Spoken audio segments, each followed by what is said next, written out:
Good afternoon, everyone. My name is Trevor Lewington, and on behalf of the EDA board, it's my pleasure to welcome you to this session, Farmer 4.0, How Agriculture is Being Transformed for the Future. As you know, I'm from the Lethbridge region, so agriculture is certainly the cornerstone of our local economy. This is a topic that's keenly of interest to me. We're all being impacted by technology and the disruptions that are happening across all sectors of the economy, frankly, from the implications of new and modern technologies. And so how is that impacting agriculture? What does that mean for Alberta as we move forward and your community in particular? Looking forward to hearing what our panelists have to say today. Let me first introduce Dave Hunka. He's the Customer Relations Manager for Fortis Alberta. Fortis Alberta has been an important partner of EDA for a long time. We appreciate their ongoing support and engagement in our association. And so let's have Dave tell us a little bit more about Fortis, a little bit more about their partnership with us, and he'll introduce today's panelists.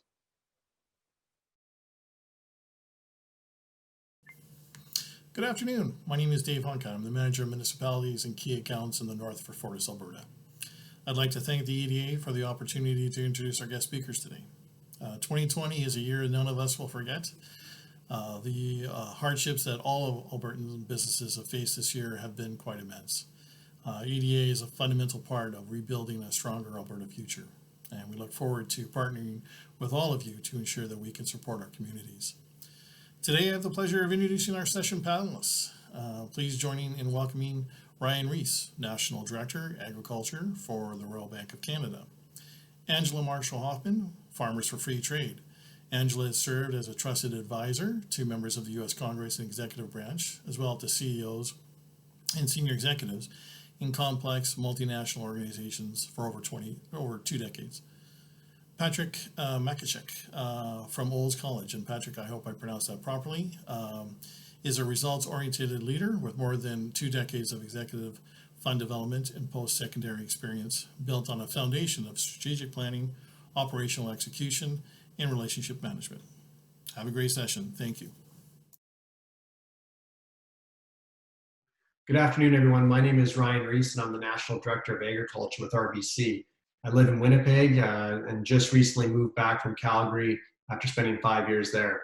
I appreciate the opportunity to speak with you at the virtual EDA conference. Of course, we all wish we could be together in person, but for now, I hope this presentation still comes through in an impactful way and you still leave with some new ideas to share with your friends and colleagues.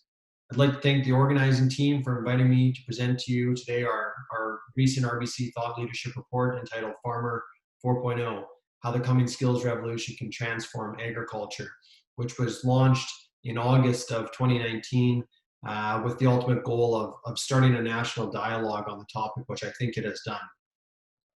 As the presentation I'm about to share with you shows, the opportunities ahead provided by advancements in new skills and technology are as much exciting as they are immense, and I hope you enjoy the content. So who remembers this moment? We started the decade in 2010 with the world's attention focused on Canada at the Vancouver Olympics, when Sidney Crosby delivered this game-winning moment to capture the gold medal, as you can see in this photo. Think back, a lot has changed since that moment. The biggest selling smartphones were BlackBerry and Nokia, certainly not the case anymore. There was no Uber, there was no Siri, there was no Airbnb or Netflix originals.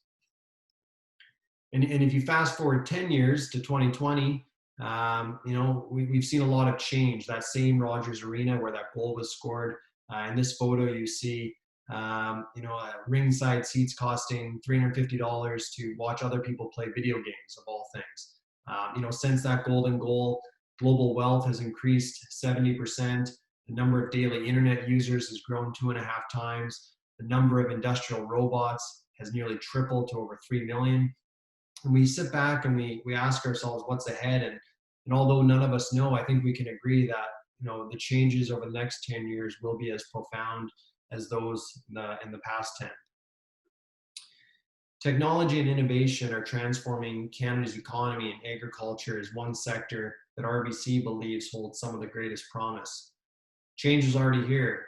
Picture a seeder moving up and down a canola field here in the prairies without a person in sight. The self-driving machine tells the farm owner about soil conditions and reports back in real time how it's performing in the field. Not long ago, this would have been too far out to believe, but certainly not anymore.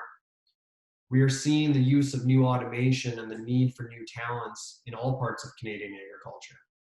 Across the prairies, geneticists are helping farmers meet the surge in demand for plant-based proteins. In BC's Okanagan Valley, horticulturalists are working with drones and earth sensors to program their irrigation systems. In the greenhouses of Ontario, mechanics are tooling robots to pluck berries. And off the coast of Atlantic Canada, lobster crews are working with sensors and underwater traps to get the data collected out quickly into the systems of buyers around the world. Agriculture has always been central to Canada's well-being, and one of the keys to our ongoing economic health is embracing this new technology and skills revolution.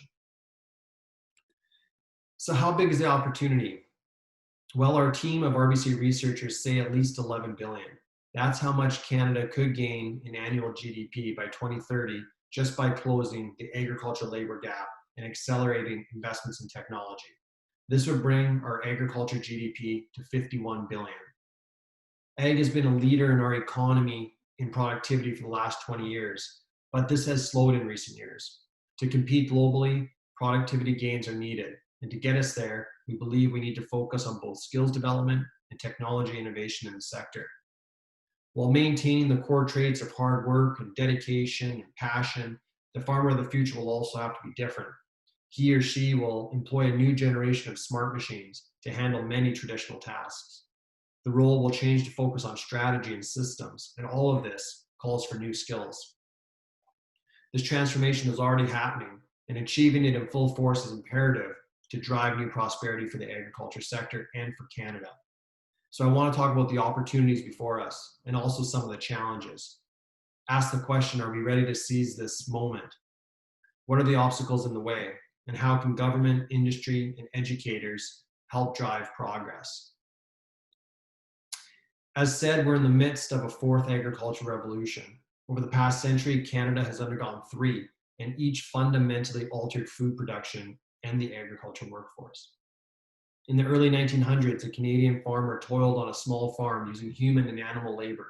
However, a proliferation of seeds, fertilizers, and machines allowed farms to specialize. Fast forward to the middle of the 20th century, usage of diesel and gas-powered tractors are increasing, turning farmers into farm operators. In the 70s and 80s, software and advances in animal and crop genetics changed things again, allowing farms to produce far more with less. The farmer became more of a business manager and an entrepreneur. As we head to the 2020s, the fourth revolution will be no less powerful, with today being all about data and high tech. The agriculture workforce of the future won't only be on the farm. These farmers will also be in office towers, data centers, and engineering labs. So meet the new generation. With new skills, Farmer 4.0 will plug into the people and machines that can turn our land and water into something even more special, a hyper-efficient, sustainable food source for the planet. At RBC, our clients, communities, and partners in education have been talking to us about tomorrow's workforce, and we wanted to help Canadians understand this critical moment. Our researchers and economists conducted an extensive study to produce this report, led by John Stackhouse, Senior Vice President, Office of the CEO. We analyzed labor force data, sector trends, and innovations. We also spoke to farmers, agricultural authorities, and academic experts across the country. We at RBC understand and appreciate the importance of agriculture sector to the economy and to the Canadian way of life. Our research reinforced how Canada can remain one of agriculture's global superpowers and what a new skills agenda could look like. So let's start with the opportunities. Canada is already a major agriculture producer, and the mouths to feed are growing. By 2030 alone, the world will have 9 billion people, which is 800 million more than we have today. However, only 4 million of that growth will come from here in Canada, so the global opportunities are truly enormous. The largest growth expected is in India and Nigeria, neither of which are on Canada's top 10 export destinations. However, few countries are better positioned than Canada to help feed the growing world. For instance, since 2011, we've consistently been the world's 5th largest exporter of agriculture products. From our wheat and canola to our fish and pork and cranberries, Canada has significant market shares, and figures show that many of our food export destinations are expanding. To capitalize on those opportunities, Canada needs to transform the way we both produce and market food. Because here's what happens if we don't. The status quo would see the sector likely grow by 1.8% annually. That's the current path. It would raise output from 32 billion today to around 40 billion in 2030. But we can do much better. By embracing an innovation and skills agenda, we can realistically grow by 3%. And that's far more in line with our recent 10-year average. And if we do, we'll bring agriculture GDP to 51 billion in 2030. A new generation of agriculture, this fourth revolution, will require a whole new generation of skills and a culture of innovation. Farmer 4.0 will need to be innovative by testing new approaches and working with new partners. They'll need to be highly skilled by embracing lifelong learning with a focus on communications, digital, and global skills. They'll need to be data-driven by relying on data as much as experience to make key decisions. And they have to be diverse by seeking a wide range of employees, partners, and suppliers to solve complex problems. This kind of shift is critical across sectors. To zoom out for a moment, RBC has been studying the changing skills economy overall. Our research into agriculture complements a previous study from 2018 called Humans Wanted, which told the story of a labor market in flux. In the coming decade, more than 25% of Canadian jobs will be heavily disrupted by technology. Fully half will go through a significant overhaul of the skills required. We looked at 20,000 skills rankings across 300 occupations, and here are three conclusions. One, there's an increasing demand for foundational skills such as critical thinking, analysis, coordination, social perceptiveness, active listening, and complex problem solving. It is important to understand this because we need to develop not just job skills, but human skills. Two, digital fluency will be essential to all new jobs. This doesn't mean we need a nation of coders, but we do need a workforce that is digitally literate. And three, global competencies like cultural awareness and adaptability will also be in demand. Virtually all job openings will place significant importance on judgment and decision-making. And more than 2/3 will value an ability to manage people and resources. So what did our researchers find? RBC found a market where too many recent graduates are overqualified for the jobs they're in, and where not enough students and workers are being equipped with the foundational skills critical for the jobs of the future. Our report also revealed that employers are generally unprepared in their hiring and training, and they aren't ready to recruit and develop the skills needed to make their organizations more competitive in this digital economy.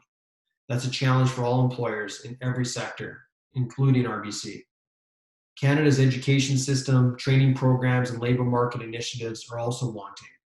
We heard from all corners of the country that they are not adequately designed to help Canadian youth navigate this new skills economy. Agriculture fits into a larger skills imperative. From Humans Wanted, we learned that there's a call for certain categories of workers. We applied that same model to agriculture and asked what skills clusters are in demand. To illustrate the changing skills in the industry, we clustered all agriculture roles into 5 different skills categories. The first is deciders. These are the entrepreneurs and operators who put capital to work and determine which technologies to use. Next, the enabler, the engineers and installers who help identify the next generation of technologies. The specialists, the scientists and technicians who help transform these operations. The doers, the laborers who work with machines and technology, yet face the most automation risk. And the advisors, the agronomists and financial advisors who connect operators to a world of opportunities. To be clear, we still need the laborers to do much of the heavy lifting. Often they are the backbone of the farm, as we all know. Yet this is the group that will face the most serious disruption. There's virtually a 100% probability that machines will replace some of their skills and require them to be more tech savvy. We can glimpse the highly skilled food producers of the future by looking at what's already happening across Canada. RBC's report highlights some of these individuals, and I'd like to tell you about a few. Tanton is an agriculture equipment technician in Saskatoon. Every day, Tanton works at different farms, servicing tractors, combines, sprayers, seeders, and balers. The machines he works on are loaded with software and sensors, collecting data and generating insights. His job is to ensure that each piece of machinery produces the efficiencies that Farmer 4.0 is looking for. Enablers represent the skill sets needed to bring the new productivity enhancing technologies to life. The engineers, the electricians, and computer technicians that will make farms more digitally literate, digitally enabled. By 2030, the industry will need 25,000 of these roles, a 9% increase over today's demand, the highest rate of all clusters. We'll need more of these people to choose agriculture over other industries. Examples of skills needed are software knowledge, business acumen and leadership, and communication. Next, in St. Albert, Quebec, Jessica Landry worked at the province's largest dairy operation. The herd includes 1,200 milking cows and produces over 40,000 liters of milk a day. Jessica's father and uncles run the business, which employ about a dozen staff, but also 28 robotic milking units. She's a genomics and animal health specialist. Her role involves the selection of genetics for the herd, breeding, and using data to track the output and well-being of the cows. Specialists are the source of productivity in many operations, ensuring the right tools, techniques, and knowledge is used in the day-to-day operations. They are the livestock managers, the plant scientists, and regulatory experts. They'll need to increasingly work with experts outside of ag, interfacing with AI and blockchain and intellectual property. By 2030, the industry will need 18,000 of these roles, yet face a potential labor shortage of up to 26%. To fill this pipeline, we need to ensure youth and educators are aware of the roles that require specialized knowledge across the industry. Data analytics, judgment, and decision-making and communications are examples of the skills that specialists will need. Finally, consider the role of Dale Steele in Lethbridge. He's a precision agriculture consultant. Dale provides agronomy advice to large grain and beef producers around productivity enhancing technologies such as ground and satellite remote sensing and drones. He uses his expertise as an agriculture economist to help determine the right mix of data, equipment, and processes for farm operators. Advisors are experienced consultants and strategic thinkers, the agronomists and the financial advisors that help operators make big decisions. By 2030, the industry will need over 18,000 of these experts that can evaluate and interpret data and recommend actions to boost productivity at the farm level. They too will need new advanced skills in critical thinking, math and analytics, and written and verbal communication. Tanton, Jessica, and Dale are examples of the skills that Canada needs to reach 51 billion in agriculture GDP by 2030. In some areas, we're already excelling. For instance, the 30,000 students in post-secondary agriculture programs are exposed to some groundbreaking skills, knowledge, and experiential learning. More good news, the number of students in agriculture programs has jumped 29% in the past decade. And 6 Canadian universities rank inside the top 100 agriculture programs globally, according to the widely respected QS World University Rankings. But in the coming decade, we'll need a lot more of that, plus a way to advance skills for people who are already in the sector, and a continuous approach to new skills. Driving skills and growth in the sector is the priority, and to meet it, we do face some big challenges. So what can get in the way of progress? RBC's report looked at several obstacles we have to overcome if agriculture is to grow and transform as it could, with 4 standing out. First, a labor shortage. The sector has added 60,000 foreign workers over the last 20 years, but still face a vacancy rate of 16,500. Within a decade, as many as 123,000 jobs could go unfilled by Canadians. That's according to the Canadian Agriculture Human Resources Council. We need more skills and we need more workers to apply them. Meanwhile, we face stark demographics. The average Canadian farm operator is 55. By 2025, a quarter of Canada's farms will be 65 or older. Over the next decade, 37% of the agricultural workforce will be set to retire, or at least start slowing down. Every year, 600 fewer young people are starting careers in agriculture, despite a higher than average growth in post-secondary agriculture programs. We also see a major gap of who's drawn to the sector. Women account for only 28% of farm operators. Immigrants represent 1 in 14 jobs, despite making up 20% of the population. And only 1.9% of farm operators are Indigenous. That's despite the presence of nearly 9 million acres of territorial land. Second, competition. Although Canada is a major producer, our share of global exports has fallen since 2000. Developing countries such as China, India, Indonesia, and Brazil are all producing and selling more to the world. Third, productivity and investments in technology. As our global exports are falling relative to those rising competitors, productivity on our farms is also stalling. Canada imports more farm machinery than we make. Our farmers also rely too heavily on government-supported funding for new technologies. In Canada, the private sector accounts for 11% of agriculture R&D spending. In the US, it's 73%. Private investment in R&D is lagging here, as global investments in ag tech is booming. And fourth, uneven adoption. Technology and innovation already do play a central role in Canadian agriculture. However, overall adoption and usage of advanced technologies isn't uniform. In some subsectors, the complexity of manual tasks or the cost of machinery has slowed the pace of automation. In other cases, age is a factor. 81% of producers under the age of 40, but just 57% of those over the age of 60 are using some kind of advanced technology. In still some other cases, size matters. For instance, 95% of farms with sales over $1 million, but just 60% of farms with sales under 100,000 are using advanced technologies on the farm. These are challenges to achieving this new skills agenda, yet we can overcome them with clear and bold action. One of the most basic ways for us to get there is to expose the talent pool to the opportunities. This is a vibrant high-tech sector and becoming more of one. Students and workers have many avenues to succeed in the sector beyond what they might see as traditional farming roles. People who are interested in entrepreneurship can find opportunities here too. With technology, many old jobs seen as physically demanding are changing. This creates a more attractive work environment for some.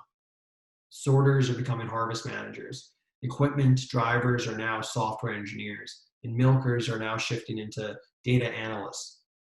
The interdisciplinary nature of agriculture jobs is another area of focus. For example, at the University of Saskatchewan, food production is built into the computer science program.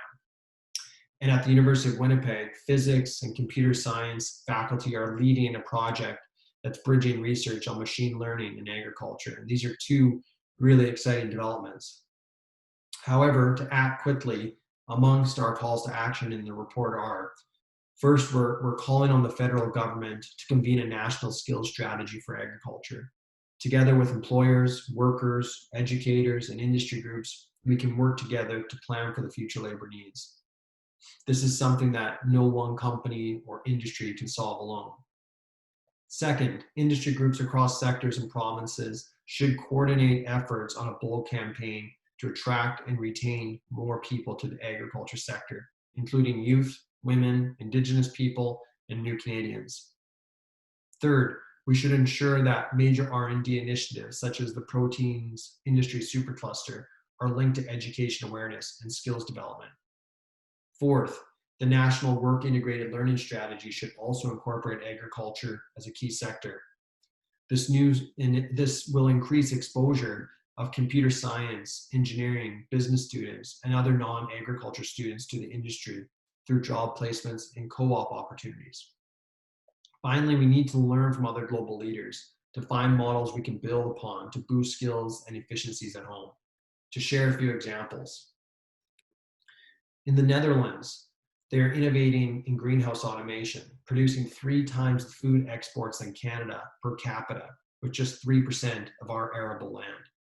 In Norway, they have launched an aquaculture cluster with specialized training and new tech innovation that together aims to produce 7.8 billion in aquatech exports by 2030.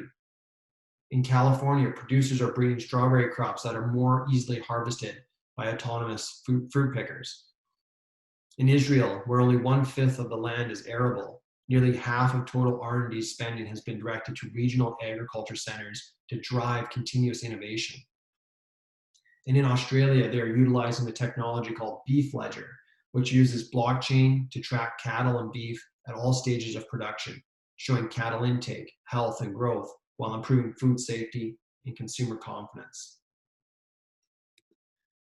So in conclusion, we have a shared responsibility to attract more talent to the sector and invest in the skills and technology required. Agriculture is a growing opportunity in every way, and we must fully embrace it.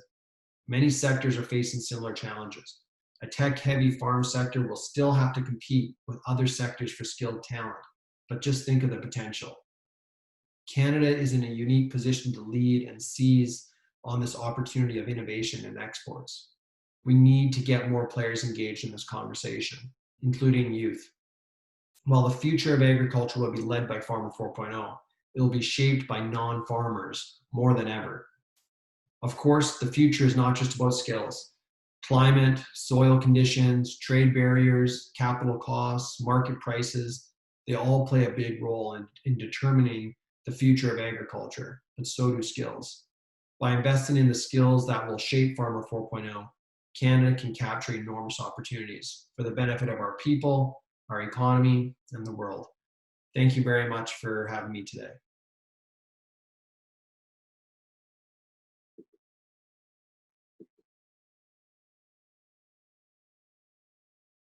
Good afternoon. I'm Angela Hoffman, and it's great to be here today for the Farming 4.0 Transforming Agriculture panel. Wish could be there in person, but we understand that these are unusual times, but hopefully it brings more of us together. So today I'm going to share a little bit about taking a broader perspective, thinking global, acting local, and we just spent the last year in this little RV that you'll see, making our way across the U.S. I'm with Farmers for Free Trade, and we're a bipartisan nonprofit, and we made over 100 stops in 32 states and a 24,000-mile trip, and we really listened to production agriculture in the communities in rural America that depend on a vibrant economy. So we'll talk a little bit today about politics and policy, about people and planet, and some partnerships. A lot is going on right now, and you might say, what do all of these things have to do with one another? Innovation, social media, power, uncertainty, risk. Well, if anyone has been waking up every day, these are probably things that are top of mind for you. And whether you are in production agriculture, you're in the side on sciences or finances or logistics, everybody's trying to figure out how to navigate some very uncertain times. And right now, just a little bit of a highlight, we have some very uncertain times and a lot of geopolitical risk. Elections are underway throughout the world. COVID is impacting our world. Trade, consumer health, and responsible sourcing. And I say that because no matter if you're in production agriculture, these are things that you need to be thinking about right now, because at the end of the day, it's going to be all about the consumer. So as I record this, we are in the United States, appreciating that we now have a president-elect with Joe Biden. And it's been a long path for us. And by the time this is airing, we should be very firmly into the transition process. But this also means for the United States taking on a really front and center approach to combating the COVID response and really rebooting our economy. We're looking at how to bridge the gap with a lot of social unrest, and then looking at taking on some major policy initiatives, such as rejoining the Paris Accord. If you look at Canada's trading partners with Latin America, again, facing some of the same challenges. These are these large consuming markets where your farmers are selling their products. And keep in mind, one of the very largest customers will be having a 2021 plenary in Mexico, where all 550 deputies in the Mexican Congress will be up for election. So lots of things to be thinking about. Europe, also a huge trading partner, is working through the complexities of Brexit at a time when you are continuing to implement a Canadian and European trade agreement. And trying to figure out, where do we sit in the world stage, whether it's the WTO or NATO or some of the other positions, who is going to take on this global geopolitical multinational engagement? And then finally, all eyes are on China. What's going to happen now in the US with a new president and our recalibration of our interests with China? How is Canada engaging China? How is the rest of the region that joined the Trans-Pacific Partnership, now the CPTPP, in engaging and working with China? So lots to think about in the politics that we'll be having ahead.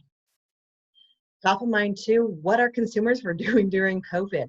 Many of us sat at home making sure that we were stocked up in everything from toilet paper to cleaning supplies. But the longer this has gone on, our consumers have shifted to staying at home and looking what we need in terms of baking or buying more products, agricultural products directly, leveraging new tools such as e-commerce instead of going to our stores, or new ways of delivering products through food delivery or home pickup.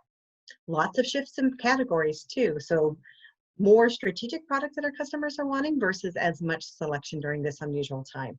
And then remembering who has the purchasing power. I'm going to talk a little bit about COVID in the supply chain, because certainly this is something that affected us in the States. As customers were shifting to an online platform, buying more bulk, really looking at cooking, baking, using food products in a very different manner. These ideas around understanding your customer in the supply chain became very much front and center. And that included the processing level of the industry, making sure products were in stock, looking at how our manufacturing and processing was evolving, whether that was at the processing plant or into a distribution center, moving products along. Packaging, one of the very different ways, while we've been reducing packaging, but suddenly we have lots of products arriving on our doorstep by some of the omni-channel providers. Domestic protectionism, making sure that we have a great supply in each of our respective countries, is causing a lot of questions around onshoring, and that could be whether it's production agriculture, but certainly the upstream elements of manufacturing has been impacting our world. And then this thing about surety of supply, at the end of the day, whether it's a global pandemic or customers wanting to have a choice and option, you want to have a sure supply. So partnering throughout the supply chain has been critical for our industries. Let's talk a little bit about trade.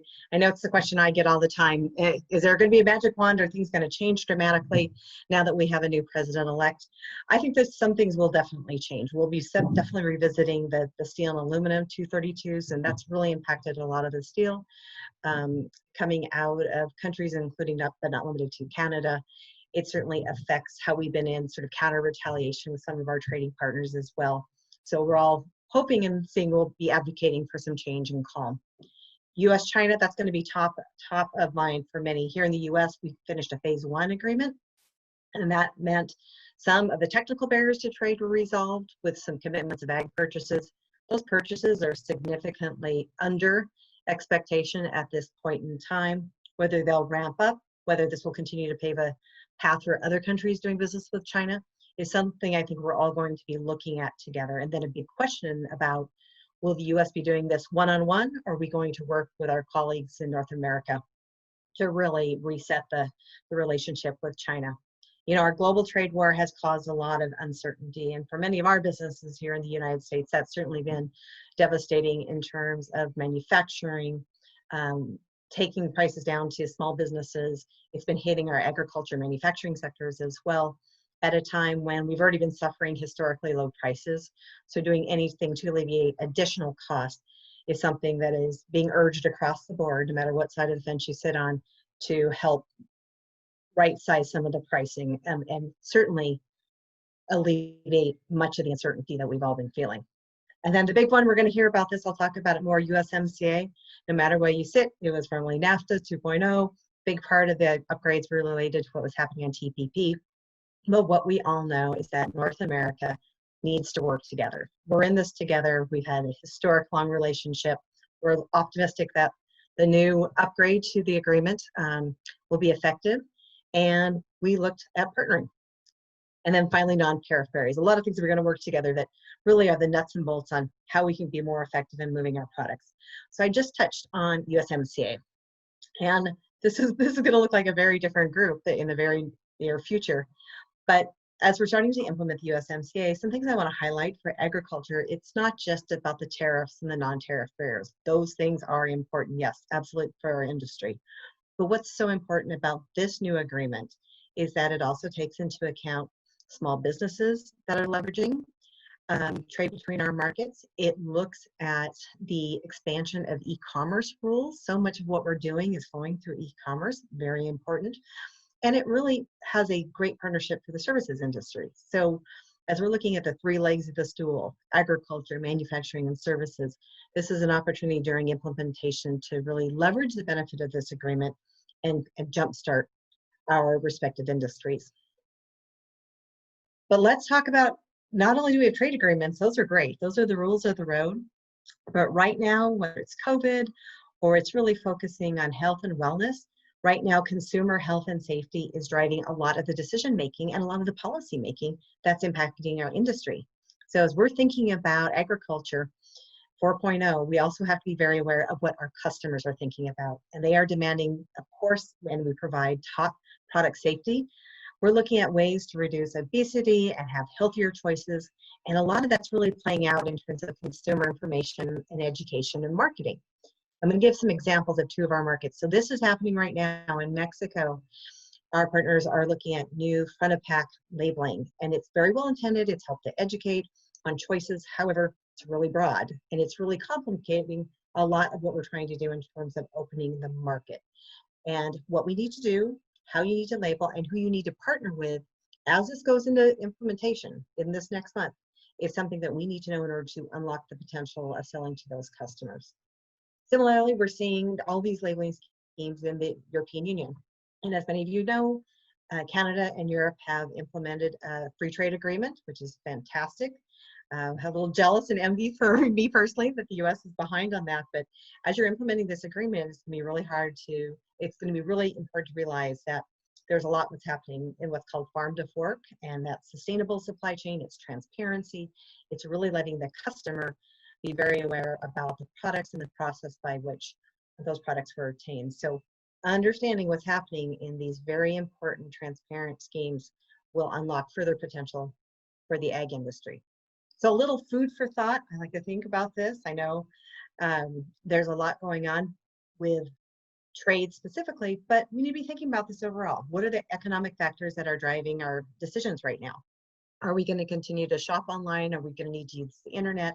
What does that mean for agriculture 4.0? Well, it's going to be making sure we have things like rural broadband in play.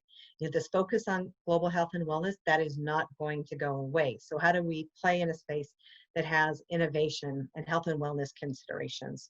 This shift on buying is really going online. You know, the bricks and the clicks, they're here to stay. Looking at diversified sourcing to sort of mitigate some of this risk that's been in the market is definitely happening. And a lot of the short-term investments, well, those are tough, especially when you've got a huge investment overseas. But thinking about a midterm and longer-term risk and mitigation strategy for your supply chain is definitely top of mind. Now, I know you can't move a farm, get that. What we're really talking about is if you're looking at ag equipment or other products that go into making your farming operation more profitable, that's where there may be some considerations for diversifying the supply chain. You know, sustainability and transparency, again, people and planet. The US looks like they will probably be re-entering the Paris Accord under the upcoming presidency of Joe Biden. That's been something that has been on the back burner, but it's going to be front and center. So we can see that policy moving forward. Transparency, consumers demand it. It makes us better in terms of food safety. And it's, again, something we can partner with our colleagues in the technology industry to provide better transparency to our supply chain. And then collaborating with our competitors to drive some very complex changes. And we're going to talk about some of these with my fellow panelists, and I'm excited about some of the innovations that are coming along. So to bring this together, there's a lot happening in agriculture right now. So not only do we provide the best products around the world, but we also are looking at the enabling factors that are helping us drive our products. So whether it's investing in rural broadband or partnering to be very smart in infrastructure, we're developing new technologies to deliver our services, or we're enhancing the competitiveness of our ag equipment and machinery.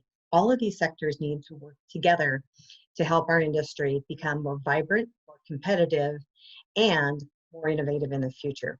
So I'm very excited about what we'll be doing in the future, and I look forward to the conversation with my colleagues on this panel. Thank you.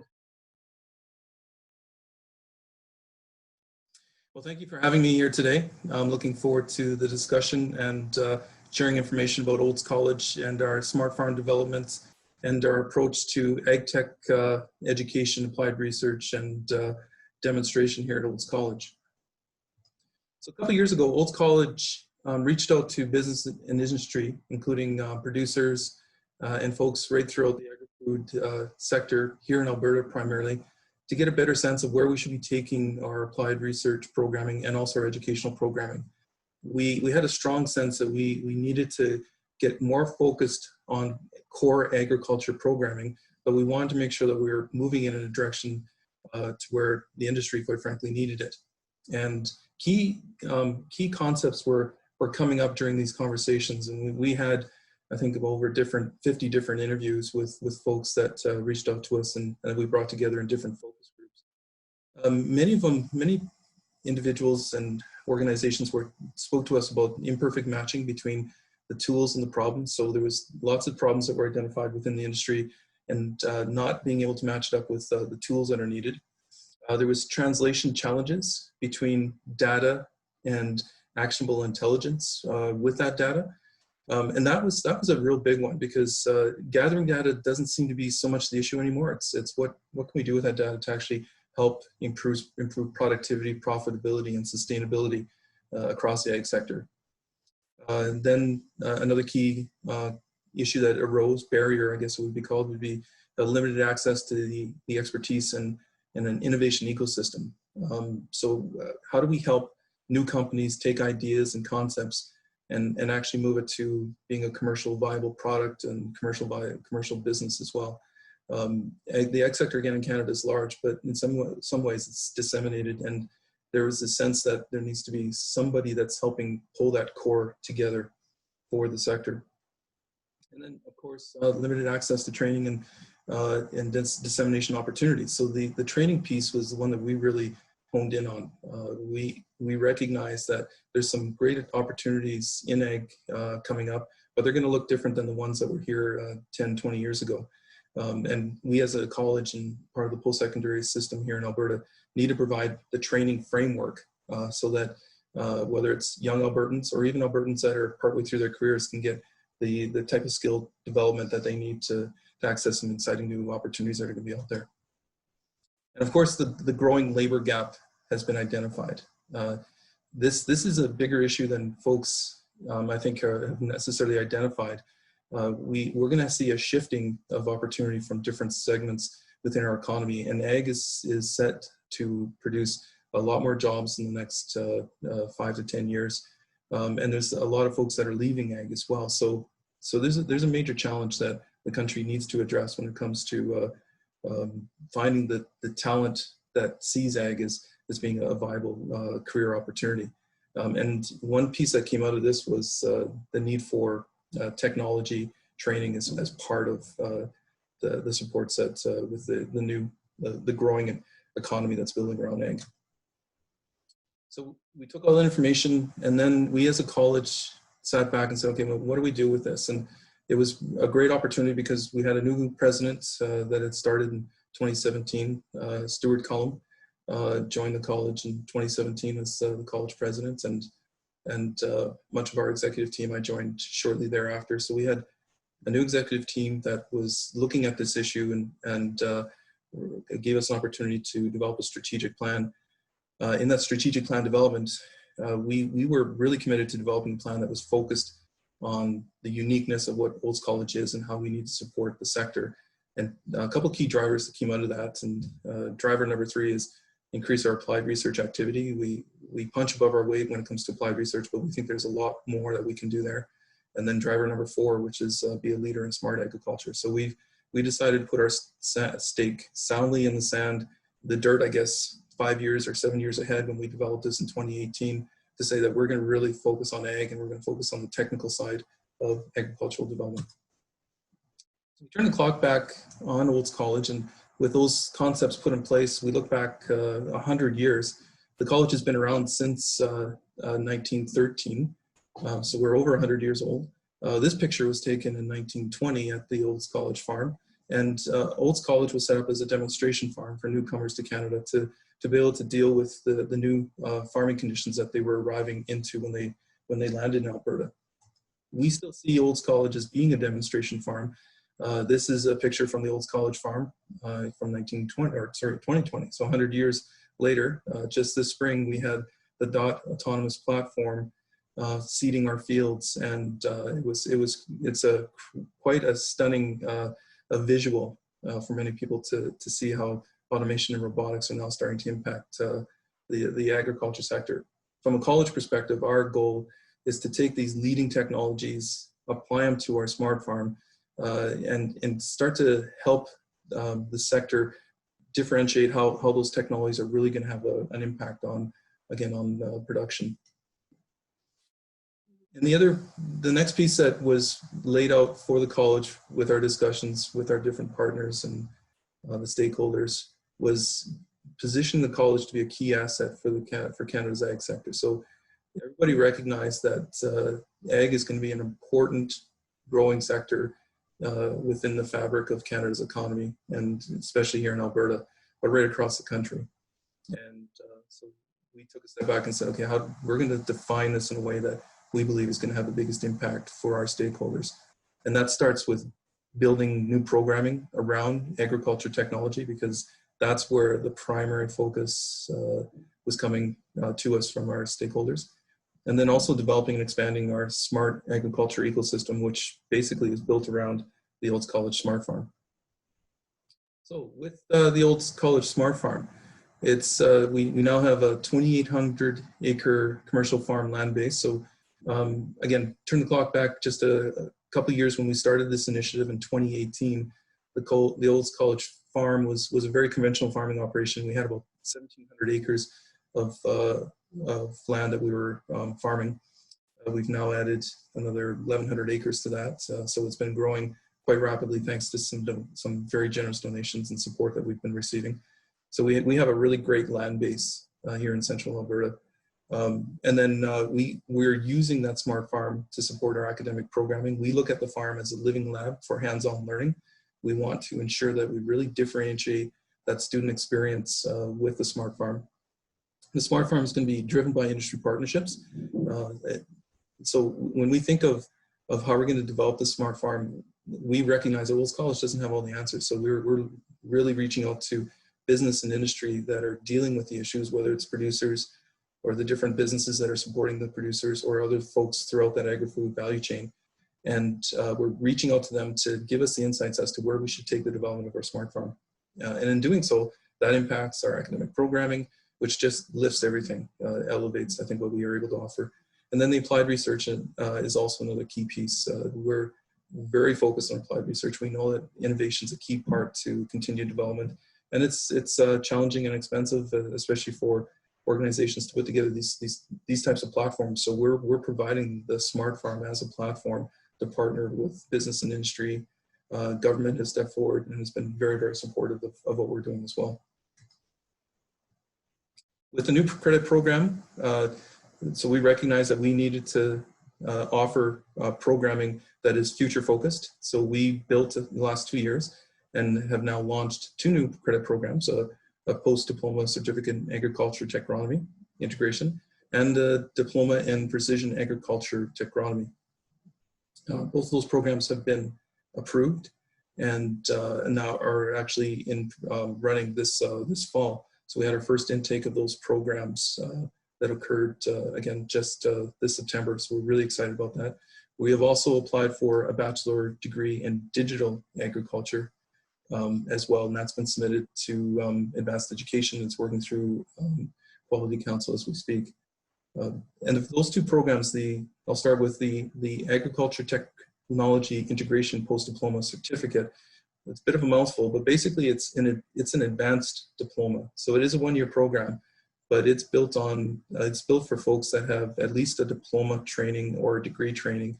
It's really focused on that notion of designing, supporting students with opportunities to recognize connectedness and interactions between hardware and software. So helping students install, calibrate, troubleshoot, work with technology within that production framework.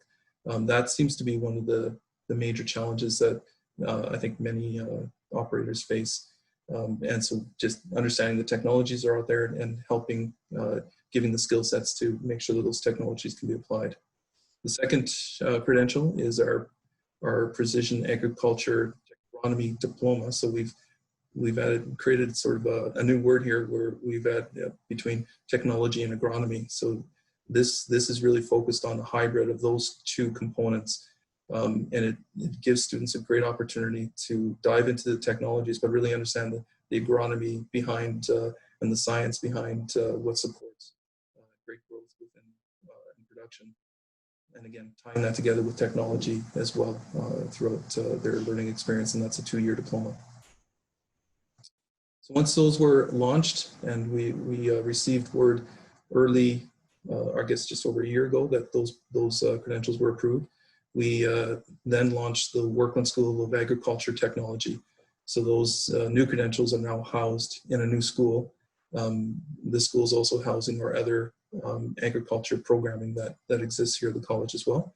And we're very pleased to have a generous donation from David Workland and Susan Norman, his partner, and they've made a significant investment in Olds College to help us bring these programs forward and provide something what we think is a differentiated experience for our learners. The other key piece that we talked about earlier is the notion that we are really working closely with partners. The college, again, I'll say it over and over, that we recognize that we aren't the experts in the field when it comes to understanding what the needs of business are. That businesses, they understand those needs, and so do our producers. So we are very, very committed to working closely with business and industry and producers. And quite frankly, we need that support, both in terms of financial support, technology support, but also support to understand what direction we need to take the development of the smart farm in our program as well. So we've had lots of, it's been very successful over the last 2 years with over $12.5 million that's been generated just in support of the smart farm. And that's outside of David Workland's financial support that's going towards the establishment of some new facilities on campus. Some of the activities that have been happening on the smart farm, now that we've got the smart farm set up and we've got the 2,800 acres activated, we have a wide range of different applied research activities that are going on that impact student learning, but also are directly supporting industry partners. So we're doing work on soil climate and crop sensor validation. I think we have over 100 sensors that are in different fields. More technology validation and evaluation, which is happening, whether that's optical spot spray technologies and on combine and NRI and real-time grain analysis that's taking hold as well. We also, this is in terms of some of the expansion that we've had with the smart farm, is a donation of land that came from Mr. Peetstra. And that land is we're focusing that land on regenerative ag primarily, and doing some really interesting work out there, and trying to figure out how we can use technologies to support remote grazing management. The land is fairly close to Olds College. I think it's only about 35 minutes away, but it's far enough away that you know, there is some challenges sometimes in terms of connectivity out in that space. So it's actually a great example, because I know a lot of producers have that challenge, and that's one of the issues that we're helping to work out within that area. Of course, autonomous equipment operation and evaluation. We acquired the DOT platform this spring, and it was used to seed a good portion of the college farm and spray and also fertilize. So we had the full deployment this year, and a fantastic team, both within the college, but also some external partners that we worked with as well, and it was a huge success. And then we're doing a lot of exciting things through the data side of things with imagery, and this one project is using different sort of heat maps and collecting data, using satellite imagery to get a good sense of understand how we can apply different prescriptions. And then remote sensing, there's the drones seem to be a new thing that are now hitting, I think, the ag sector, and we're testing multiple different ways in which we can use drones to enhance productivity and see how we can track imagery and to test our how the the crops are developing through the season. I think the team had indicated that they basically attached anything to a drone that they could possibly get attached to a drone to do different type of testing that they were doing, and whether it was thermal imaging, multispectral, hyperspectral. So there was a lot of activity that was happening in this area as well. Olds College does also have a livestock component to the college. So we talk about our 2,800 acres of land, but we also have a 500 head feedlot, or a feedlot that can support, I think, 500 to 1,000 head of animals. And we have our own 100, I think it's 120 or 130 head of cow-calf herd of our own, and then about 120 head of sheep as well. So this gives us an opportunity to do technology validation in the livestock area as well. And this project, I think, highlights some of the GPS collars that we're putting on to track animal health and also their grazing patterns. And a big part of where we're focused on is data and how we utilize data in different layers. We're collecting massive amounts of data, which I think most producers would say that's probably not the issue. Is collecting the data isn't so much the issue, it's how do we use the data. And so we've got a resident expert, Dr. Alex Melnichuk, who's taking these hyper layers, these data layers, and putting them all together in a way that makes, I think, good sense for the average individual, the average producer, to really understand how information can impact the way in which the decisions they're making.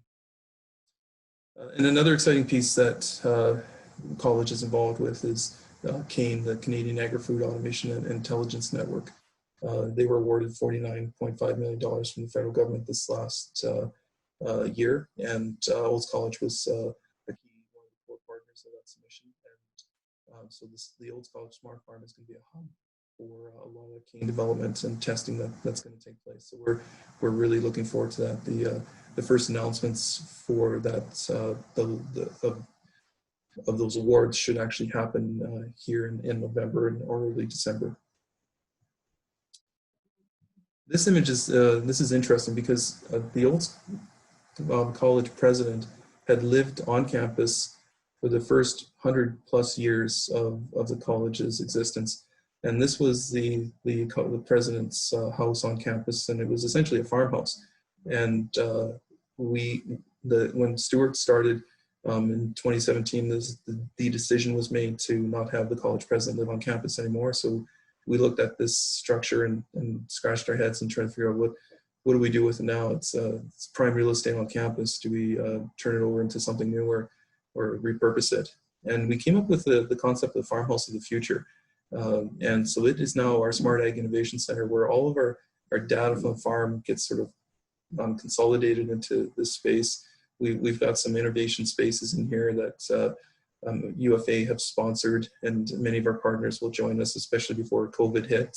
But we were in there 2-3 times a day with different partners sitting down, mapping out new ideas in how we could collaborate. FCC's Ag Expert Data Lab showcases the data, and we have students go through there constantly and work with the data. And then we house much of our Smart Ag team in this space. So it really does reflect the farm of the future, the farmhouse of the future. And I mentioned earlier that David Workland, with his donation, is helping pay for a new facility that's an upgrade to an existing facility, but it will be our Ag Tech Learning Hub, which is right next to our Smart Ag Innovation Center. And if you know the Olds College campus, you'll recognize the water tower. So that building is having a $14 million upgrade. And thanks to David and other donors and the provincial government have all come together to make that project happen. And that work is underway. And this facility will house our new Ag Tech programming for our credit students. And one of the other things that we also recognize is that we needed to ensure that there's educational opportunities, not just for students who are looking for full-time credit programs, but also for learners at every stage of their career. So we have staged and developed AgSmart. Our first event was staged in the summer of 2019, and it was very successful. We had 45 education workshops, which were sold out. So we know that's a feature that we have to expand going into next year. You can see the field demonstrations that we put on, 51. We had 75 exhibitors. over 2,000 people in attendance. Our belief is that this show is going to grow exponentially. We were on track to see some massive growth as we were planning for the August 2020 event, but we did cancel because of COVID. I'm happy to say that we are planning the 2021 event with social distancing taken into account. So our belief is that we're going to be able to stage an event next summer, and we're looking forward to bringing together the whole sector to really talk about ag technology and where the sector is going. And these are just a few of the pictures that happened during that session. And the last, or maybe as I end my conversation here, the other piece that Olds College has recognized as we've been going down this ag tech journey is that there's a lot of expertise out in the world. So we've been committed. It's even embedded in our business plan around in our Workland School of Ag Technology to generate international partnerships, to reach out and find some of the best that's being thought and said around the world in this space, and bring it here to Canada, and then also share it back out as we develop our expertise in this area. So we've got partnerships throughout North America. There's some really great schools that we've been working with in our curriculum development down in the States, and also overseas partnerships. And we know that this is just the tip of the iceberg. There's a whole lot going on in Europe, and that's, I think, going to be our kind of next focus and destination. And we've built the beginnings of a very exciting leadership team. We have a thought leader at Olds College in Smart Ag, Art Freilich, and then our Associate Vice President, Dr. Joy Agnew. She comes to us from PAMI in Saskatchewan. She's been doing a fantastic job leading that group. James Menke is our Dean of the Workland School of Ag Technology. And as I mentioned before, Chief Technology Officer of Digital Ag. And Steve LaRock is doing our agronomic, he's our agronomic lead, and he he comes from beyond agronomy. He's also an Olds College grad. So we're really pleased to have him. And we've also recruited, I think, another about 10 instructors for the new programs that have been launched. So we have this growing expertise that's building around Smart Ag that we're really excited about. And it all lends towards our commitments around a broader social purpose that the college identified during their strategic planning process, which is to transform agriculture for a better world. Olds College really believes that we can have an impact on how ag is developed and transformed, and we're really excited about our position and where we're heading in all of that. So that's a snapshot of the Olds College Smart Farm and some of the bigger pictures, components that are benefiting from that smart farm development, whether it's our applied research programs, the way in which we're supporting business and industry in their own technical development and testing, or our credit programs and even non-credit extension that's happening here at the college. So I hope you enjoyed the presentation. Looking forward to having a discussion later in the program. Thank you.